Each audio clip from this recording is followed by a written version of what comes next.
প্রিয় অষ্টম শ্রেণীর শিক্ষার্থীরা, শুভেচ্ছা নিও।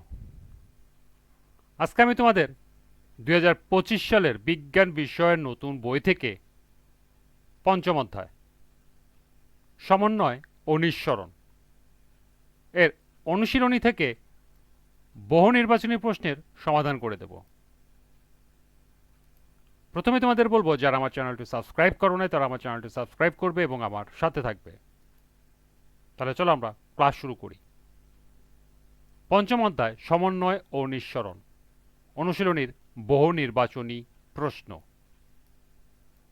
লক্ষ্য করো, পাঠ্য বইতে 4টি বহু নির্বাচনী প্রশ্ন দেওয়া আছে। প্রথমে এই 4টি বহু নির্বাচনী প্রশ্নের সমাধান দেখব, এরপর আরও সম্ভাব্য কিছু বহু নির্বাচনী প্রশ্ন দেখব এবং তার সমাধান করব।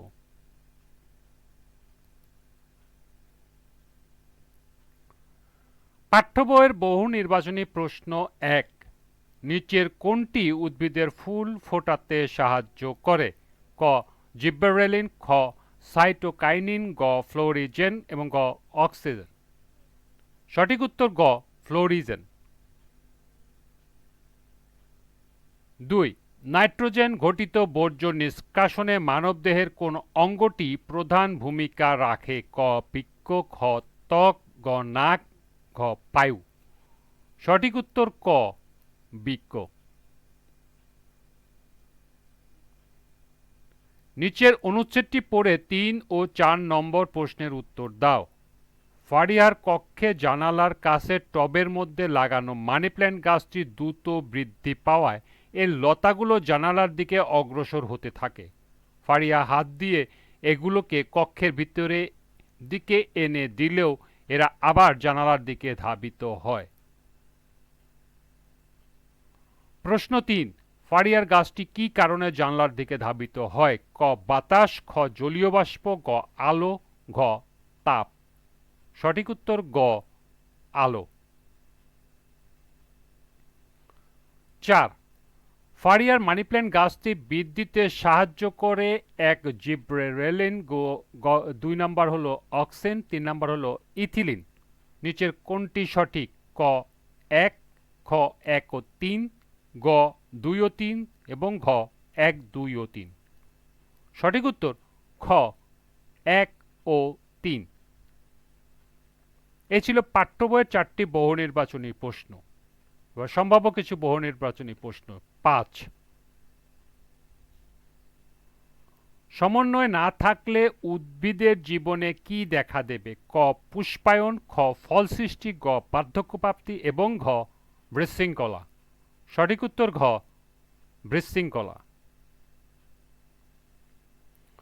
6, উদ্ভিদের সকল কাজ নিয়ন্ত্রণকারী জৈব রাসায়নিক পদার্থটিকে বলা হয় রাসায়নিক পদার্থ, খ হ্রাসকারী বস্তু, গ বৃদ্ধিকারক বস্তু এবং ঘ উপরের কোনোটি নয়। সঠিক উত্তর গ বৃদ্ধিকারক বস্তু।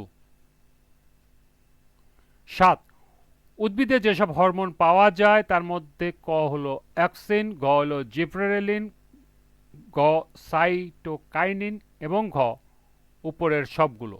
সঠিক উত্তর ঘ উপরের সবগুলি। 8, ভ্রূণ মুকুলাবরণীর অগ্রভাগে থাকে কোন হরমোন? ক অক্সিন, গ জিব্রেরেলিন, গ সাইটোকাইনিন এবং ঘ উপরের সবগুলো। সঠিক উত্তর ক অক্সিন।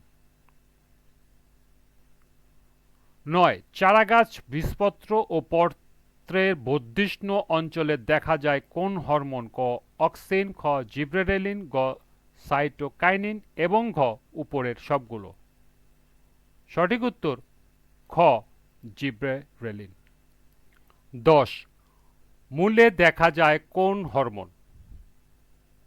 ক অক্সিন, খ জিব্রেরেলিন, গ ইথিলিন, ঘ উপরের সবগুলো। সঠিক উত্তর গ ইথিলিন। 11, উদ্ভিদে চলনকে বলা হয়? ক ফ্লোরিজেন, খ ট্রপিক চলন, গ সাইটোকাইনিন এবং ঘ উপরের সবগুলো। সঠিক উত্তর খ ট্রপিক চলন। 12, উদ্ভিদের কাণ্ডে কোন ধরনের বৃদ্ধি ও চলন ঘটে? ক সাধারণ, খ নিরপেক্ষ, গ আলো বিমুখী এবং ঘ আলোকমুখী। সঠিক উত্তর ঘ আলোকমুখী। ১৩ উদ্ভিদের মূলে কোন ধরনের বৃদ্ধি ও চলন ঘটে? ক সাধারণ, খ নিরপেক্ষ, গ আলোক বিমুখী, খ আলোকমুখী। সঠিক উত্তর গ আলোক বিমুখী।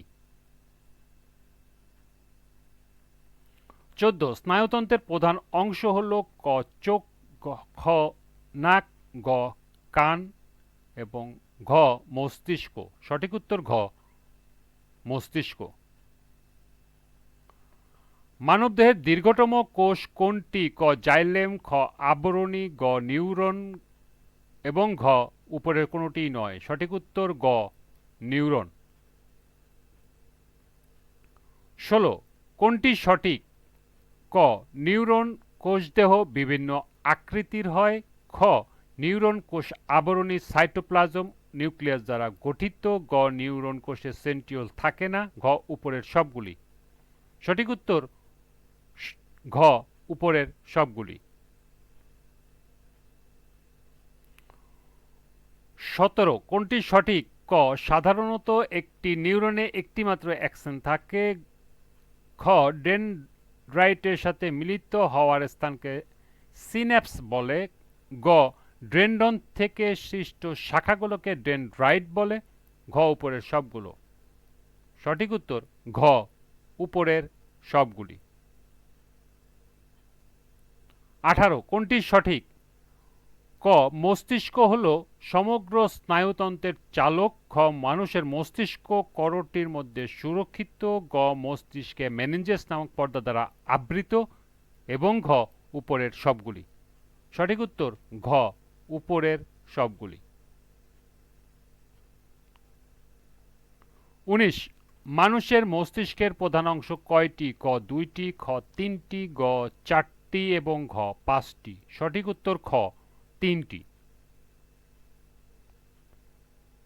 এবং সর্বশেষ ২০ রেচন অঙ্গ হল ক ফুসফুস, খ চর্ম, গ বৃক্ক, ঘ উপরের সবগুলি। সঠিক উত্তর ঘ উপরের সবগুলি। এই ছিল পাঠ্য বইয়ের ৪টি সহ সর্বমোট ২০টি বহু নির্বাচনী প্রশ্ন এবং এর সমাধান।